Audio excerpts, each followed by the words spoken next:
Hi hello guys, ఎంతో టేస్టీగా coconut లడ్డూని చేసేద్దాం రండి. అండ్ ఫస్ట్ అయితే ఛానల్ని సబ్స్క్రైబ్ చేసుకోండి. ఫస్ట్ అయితే నేను బెల్లం తీసుకొని వాటర్ పోసి దాన్ని నానబెట్టాను. ఈ గ్యాప్లో ఒక కొబ్బరికాయని తీసుకొని ముక్కల కింద తీసి మిక్సీకి అయితే పట్టాను అనమాట. తర్వాత అయితే దాన్ని గట్టిగా పిండేసాను. స్టవ్ ఆన్ చేసి బెల్లంని అయితే పెట్టి మంచిగా ఇలా అయితే తిప్పుతూ ఉన్నాను, ఎందుకంటే ఆడుగంటేదనమాట.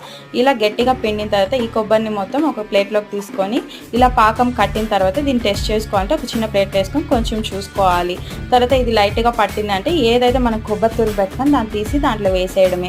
వేసిన తర్వాత ఒక స్పూన్ నేను నెయ్యి వేసాను. తర్వాత బాగా కలిపి కొంచెం బాగా ఫ్రై చేశాను.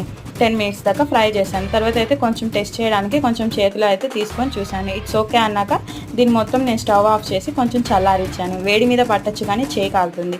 ఈ గ్యాప్లో అయితే ప్లేట్లో అయితే కొంచెం నెయ్యి తీసుకున్నాను. తర్వాత అయితే లడ్డూస్ చేయడానికి రెడీ అయ్యాను. తర్వాత మంచి లడ్డూస్ అయితే వచ్చి చూసేయండి. మీకు నచ్చితే guys please subscribe my channel.